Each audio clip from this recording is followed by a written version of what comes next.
আসসালামু আলাইকুম, স্বাগতম সবাইকে। খুবই মজাদার একটি শাক ভাজির রেসিপি নিয়ে চলে এসেছি। আজকে রান্না করব আলু দিয়ে বইতা শাক ভাজি। আলু দিয়ে এই বইতা শাক ভাজিটা খুবই টেস্টি এবং মজাদার হয়। আর এই শাক ভাজিটা রুটি কিংবা ভাতের সাথে দারুণ লাগে খেতে। এই শাকটা এক এক এলাকায় এক এক নামে পরিচিত। এই শাকটাকে আমরা বইতা শাক বলি, তবে আমাদের গ্রাম অঞ্চলে এই শাকটাকে বলে ভাইতো শাক। যে নামেই এই শাকটা চিনে থাকি না কেন, এই বইতা শাক খেতে কিন্তু খুবই টেস্টি হয়। ভাজি করার জন্য আমি এখানে 2 আঁটি বইতা শাক নিয়েছি আর শাকগুলো বেছে কুটে পরিষ্কার করে নিয়েছি। শাকের যে নরম ডাঁটা আছে, নরম ডাঁটা সহ শাকটাকে বেছে নিয়েছি। আর এই শাকের ডাঁটা কিন্তু বেশ নরম হয়, খেতেও ভালো লাগে। শাকগুলো খুব ভালোভাবে বেছে কুটে নিয়েছি। এখন এই শাকগুলো আমি পানি দিয়ে ধুয়ে পরিষ্কার করে নেব। আর শাকগুলো আমি একটু ছোট টুকরো করে কেটে নেব। ডালপালা সহ নিয়েছি, একটু বড় বড় আছে, যার কারণে এটাকে একটু কেটে ছোট করে নেব। আমি বইটা শাক খুব ভালোভাবে ধুয়ে পরিষ্কার করে তারপরে একটু ছোট টুকরো করে কেটে নিয়েছি। এখন এই শাক সেদ্ধ করে নেব। আর এই শাকের সাথে আমি দিয়ে দেব আলু। বড় সাইজের একটা আলু চিকন কুচি করে কেটে নিয়েছি। আলুটা ভালোভাবে ধুয়ে পরিষ্কার করে নিয়েছি। এখন দিয়ে দেব কাঁচামরিচ। কাঁচামরিচগুলো ফালি করে দিয়েছি। আর দিয়ে দেব পরিমাণ মতো লবণ। এখানে আর কোনো কিছুই অ্যাড করছি না। এখন এই শাক এবং আলু একসাথে ভালো করে মিশিয়ে নিয়ে সেদ্ধ করে নেব।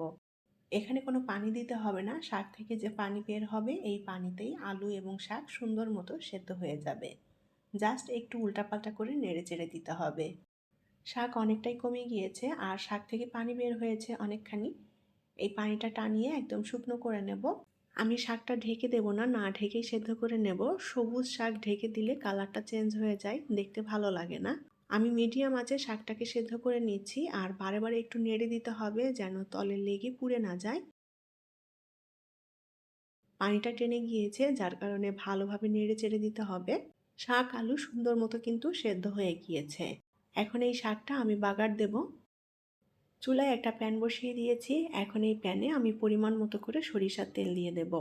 আজকের শাকটা আমি সরিষার তেল দিয়ে বাগার দেব আর সরিষার তেল দিয়ে শাকটা রান্না করলে খুবই টেস্টি হয়। এখন এই তেলের মধ্যে দিয়ে দেব 2টা শুকনো মরিচ। শুকনো মরিচ 2টা ছোট টুকরো করে নিয়েছি। শাকের মধ্যে শুকনো মরিচটা ফোড়ন দিলে ফ্লেভারটা খুবই ভালো আসে। কেউ না দিতে চাইলে এটা বাদ দেওয়া যাবে। শাক ভাজিটা দুইভাবে করা যায়। সরাসরি পেঁয়াজ রসুন ভেজে একবারে দিয়ে দেওয়া যায়, আবার এভাবে সেদ্ধ করে তারপরে বাগার দিয়ে ভাজি করা যায়। এখন এর মধ্যে দিয়ে দেব রসুন কুচি। আমি এখানে বড় সাইজের 5-6 কোয়া রসুন কুচি করে নিয়েছি। আর দিয়ে দেব হাফ কাপ পরিমাণ পেঁয়াজ কুচি। এখন এই রসুন পেঁয়াজ আমি লাল করে ভেজে নেব। অল্প আঁচে ভেজে নিতে হবে যেন একেবারে আবার পুড়ে না যায়। শাকে পেঁয়াজ রসুন একটু বেশি দিয়ে বাগার দিলে খেতে খুবই ভালো লাগবে।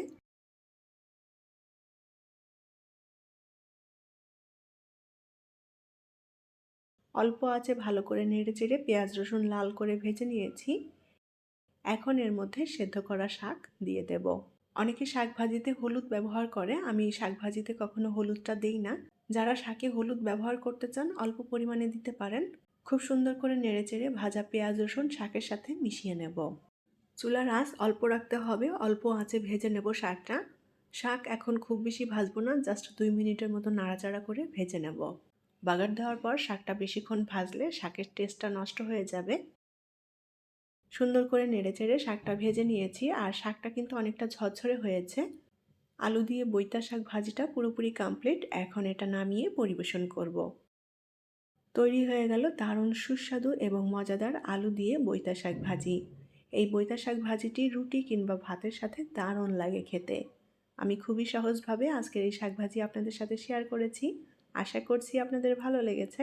আমার রেসিপিগুলো যদি আপনাদের কাছে ভালো লেগে থাকে তাহলে প্লিজ লাইক, কমেন্ট এবং শেয়ার করবেন। পরবর্তী রেসিপি দেখার আমন্ত্রণ জানিয়ে বিদায় নিচ্ছি। আল্লাহ হাফেজ।